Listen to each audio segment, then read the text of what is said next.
Hello everyone, আমি Emdadul. Welcome to our channel. আমরা দেখতে পাচ্ছি এই সময় বাংলাদেশে কি চলছে। বাংলাদেশের ex prime minister Sheikh Hasina, সে তো বাংলাদেশ ছেড়ে পালিয়েছে 5ই আগস্টে। সে আজ নতুন করে একটি ভিডিও বার্তা দেবে ছাত্রদের উদ্দেশ্যে, সেই জন্য অনলাইন মারফত জানানো হয়। আওয়ামী লীগ বিভিন্ন নেতা নেত্রী, যে সমস্ত তাদের দলের নেতৃত্ববৃন্দ পৃথিবীর বিভিন্ন দেশে রয়েছে বা বাংলাদেশে এখনও রয়েছে, তারা কিন্তু সেই বিষয়গুলো নিয়ে ঢালো অকলে প্রচার করে। যার পরে আমরা দেখেছি বাংলাদেশের বিভিন্ন রাজনৈতিক দলের নেতা লিডার এবং বর্তমান সময়ে যারা ক্ষমতায় রয়েছে তার বিরোধিতা করে। এবং রাত 9টায় থেকে শেখ হাসিনা ভাষণ দেওয়ার কথা ছিল, সেই রাত 9টায় আমরা দেখেছি ছাত্র এবং জনতা 32 নম্বর যে শেখ হাসিনার বাবার বাড়ি, শেখ মুজিবুর রহমানের বাড়ি, শেখ হাসিনার বাড়ি, সেটা জিসিবি দিয়ে, কোদাল, বেলচা, হাতুড়ি দিয়ে পরিষ্কারভাবে সেখানে গিয়ে ভেঙে চুরে একদম তছনছ করে দিয়েছে। সুতরাং বাংলাদেশে এই সময় যা চলছে আমরা দেখতে পেয়েছি, প্রতিদিন প্রতিনিয়ত ছাত্ররা তারা কিন্তু শেখ হাসিনার পুরোপুরি বিরোধী, অথচ সেই শেখ হাসিনা ভারতে বসে বসে এখান থেকে রাজনৈতিক গুটি চালছে। কোনো সময় সে ফ্রান্স এবং আমেরিকাতে অনলাইন গুগল মিট থেকে আলোচনা করছে, আবার কখনো দেখতে পাচ্ছি বিভিন্ন সময়ে একে অপরের সঙ্গে ফোনে টেলিফোনে কথা বলছে, যে কল রেকর্ডিংগুলো ভাইরাল হচ্ছে। প্রতিদিন প্রতিনিয়ত বাংলাদেশের বিভিন্ন মানুষজন এগুলোকে নিয়ে খুব চিন্তিত থাকছে। এবং ছাত্র এবং জনতা, যে সমস্ত ছাত্রদের এই সময় পড়াশুনোর ওপরে ছিল, সেই পড়াশুনো বাদ দিয়ে তারা কলেজ থেকে, বিশ্ববিদ্যালয় থেকে বার হয়েছে 32 নম্বর বাড়ির ওপরে হামলা করে পুরোপুরিভাবে ভেঙে চুরে গুড়িয়ে দিচ্ছে। কিসের জন্য?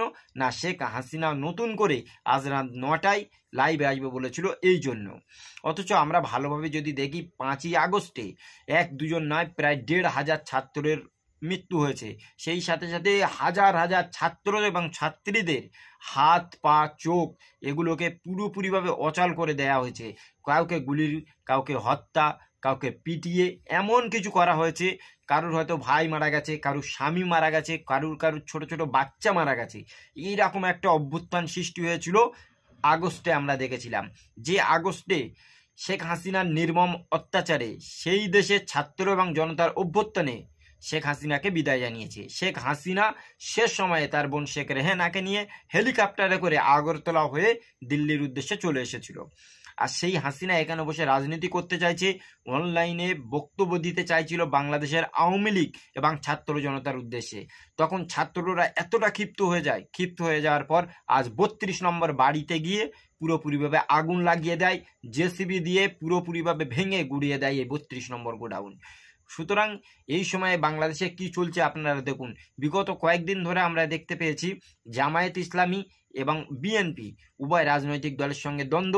সেই সাথে সাথে আরও কি দেখছি, আওয়ামী লীগ পুরোপুরিভাবে নিষিদ্ধ করার জন্য সেখানকার রাষ্ট্রপতি চুপ্পুকে সরিয়ে দেওয়ার চেষ্টা।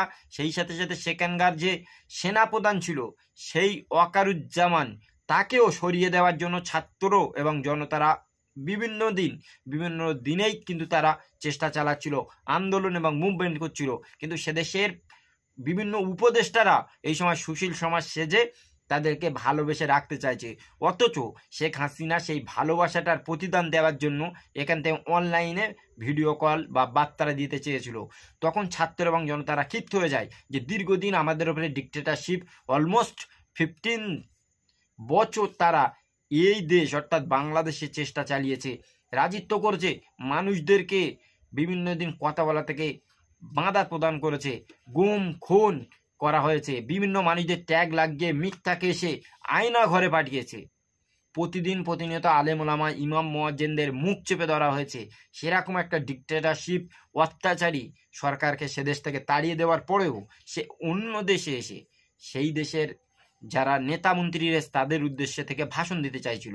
সেরকম জায়গাতে ছাত্র এবং জনতারা আজ রাত 9টায় 32 নম্বর যে বাড়ি রয়েছে, বাড়িটাকে পুরোপুরিভাবে ভেঙে গুড়িয়ে দিচ্ছে, আগুন জ্বালিয়ে দিচ্ছে। হাজার হাজার ছাত্ররা আন্দোলন করছে, মিছিল করছে যে হাসিনা যেন না করতে পারে, এই দেশে তার কোনো ঠাঁই হবে না। এমনকি আওয়ামী লীগ, ছাত্রলীগ এই সমস্ত রাজনৈতিক দলগুলোকে পুরোপুরিভাবে ব্যান করার জন্য আহ্বান করছে।